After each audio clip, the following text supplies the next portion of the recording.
বড় ডাক্তার বাবু কখন আসবেন? 12টায় তো আসবেন বলেছেন, সরকারি হাসপাতালের ডাক্তার। তবে আপনাদের মেয়ের 12টা না বাজা পর্যন্ত বোধহয় আসবেন না। কি হয়েছে মেয়েটার? ম্যাজিক দেখা দিকে একটা পেনের খাপ গিলে ফেলেছে। সে কি কখন হয়েছে? এই তো সকাল 8টা নাগাদ। এতক্ষণ কি করছিলেন? দেখে হা করো তোমা, হা করে। একটু হা করো মা।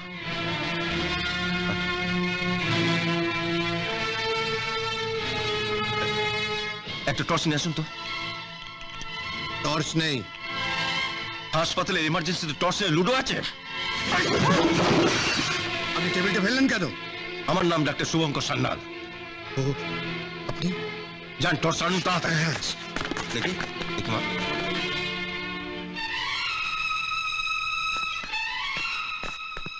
এই যে স্যার টর্চ।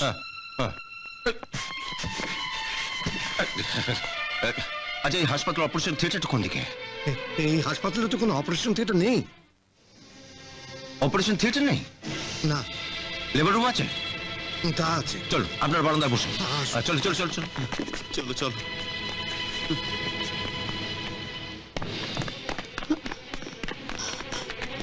শুনুন শুনুন, আপনারা উপরে যাবেন না, আপনারা এখানে বসুন। আচ্ছা, আপনারা কি একটু চা খাবেন? না, যতক্ষণ ওর গলা দিয়ে পেনের খাপটা বের হচ্ছে ততক্ষণ আমার গলা দিয়ে কিচ্ছু নামবে না।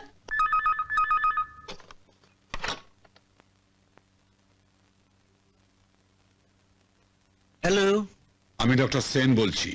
আপনাদের হাসপাতালে বড় ডাক্তার কি এসে গেছেন?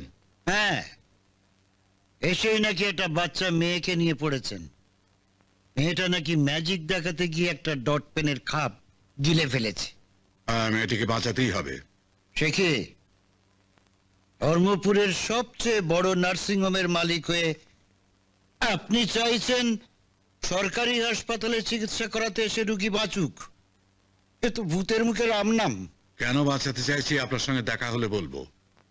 আপনি একটু খোঁজ নিয়ে জানান মেয়েটা বাঁচলো কি না।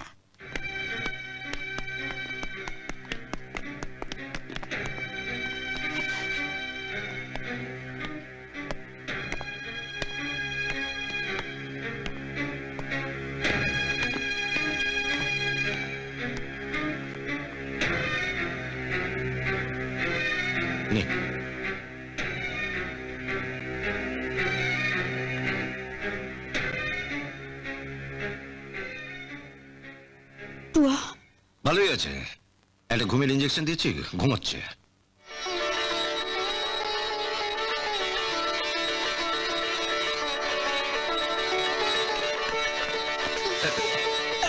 আপনি কি করছেন?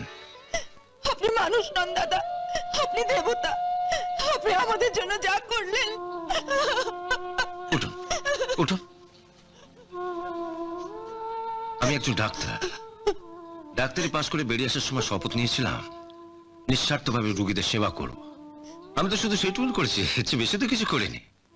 আপনার পাশে যিনি দাঁড়িয়ে আছেন উনিও তো একজন ডাক্তার। ডাক্তারি পাশ করে বেরিয়ে আসার সময় উনিও তো শপথ নিয়েছিলেন যে নিঃস্বার্থভাবে রোগীদের সেবা করবেন। মেয়েকে নিয়ে সকালে এসে দেখলাম উনি নার্সের হাত দেখছেন, আর এখন দেখলাম উনি নার্সের সঙ্গে লুডো খেলছেন। ডাক্তারবাবু, কত টাকা দিতে হবে? না না, এটা সরকারি হাসপাতাল, এখানে চিকিৎসা করাতে টাকা লাগে না। আপনারা বসুন, ও ঘুমোচ্ছে, ও ঘুম ভাঙলে ওকে নিয়ে যাবেন।